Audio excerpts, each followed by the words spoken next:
I've had back-to-back meetings here in El Salvador. El senador, Chris Van Hollen, pidió la liberación de Kilmar Ábrego García, detenido en El Salvador, alegando que fue deportado ilegalmente desde Estados Unidos y que no hay pruebas de vínculos con pandillas. I've had back-to-back meetings here in El Salvador. He tenido reuniones consecutivas aquí en El Salvador con nuestro equipo de la Embajada de Estados Unidos, con el vicepresidente de El Salvador y con grupos de derechos humanos. Todo el propósito de estas reuniones ha sido lograr que Ábrego García regrese a casa, porque los tribunales de Estados Unidos han determinado que fue secuestrado ilegalmente desde Estados Unidos y ahora se encuentra en la prisión más notoria de El Salvador. La Corte Suprema, por unanimidad, 9-0, le ordenó al gobierno del presidente Trump que facilite su regreso a casa. Ellos se han negado a hacerlo.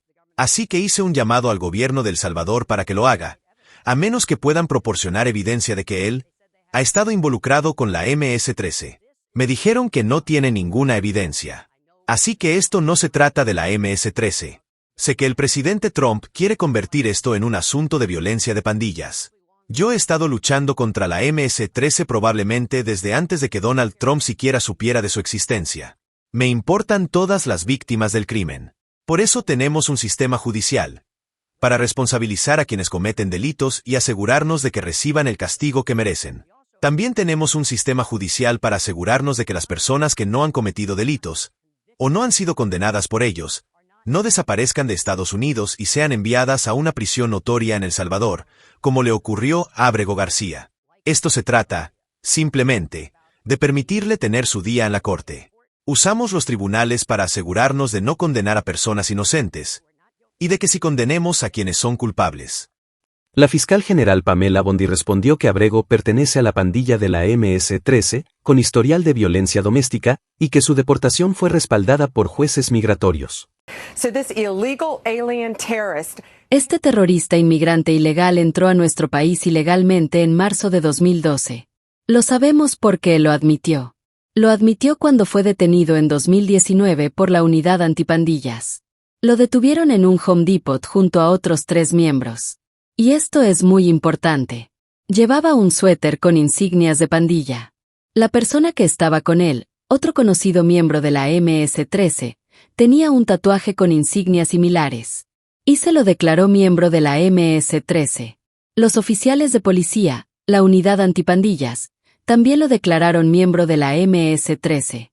Y además, acudieron por separado a un informante confidencial confiable, quien no solo confirmó que era miembro de la MS-13, sino que les dijo a qué clica pertenecía, los Westerns, y que era conocido como Chicayo, uno de los rangos más altos dentro de la MS-13. Así que fue detenido con justa razón. Un juez de inmigración estuvo de acuerdo. Un juez de apelaciones de inmigración también estuvo de acuerdo. Ahora, esto es aún más aterrador. En 2021, su novia, antes su esposa en ese momento, con quien se casó estando en la cárcel después de recibir numerosas infracciones, no se presentó a una audiencia. Se casó con ella en prisión.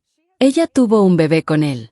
Y como fiscal especializada también en violencia doméstica, sé lo difícil que es para una mujer presentarse en la corte y decir que es víctima. Esta mujer se presentó 2 veces. Obtuvo una orden de restricción en su contra. Dijo que era algo horrible, que él la había golpeado, que le dio un puñetazo en el ojo, que le arrancó la ropa. ¿Qué lleva a una joven madre a hacer esto? Su hijo estaba con ella. Ella habló de su hijo en la solicitud de la orden de protección. Al final, no se presentó a la audiencia. Eso es típico en víctimas de violencia doméstica. Pero esta víctima fue aún más valiente porque estaba casada con uno de los cabecillas de la MS-13, que estaba ilegalmente en nuestro país, y era un terrorista. Además, documentos judiciales revelan que su esposa solicitó una orden de restricción por violencia doméstica. Alegó que él la golpeó, le arrancó la camisa y la atacó físicamente frente a su hijo pequeño. Este miembro de la pandilla MS-13 no es una figura simpática, publicó el Departamento de Seguridad Nacional, DHS, en un comunicado.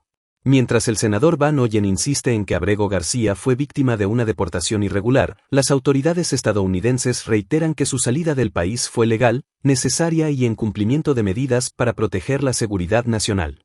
El caso sigue generando un fuerte contraste entre posturas políticas y pone en debate el uso del sistema migratorio frente a personas vinculadas con estructuras criminales.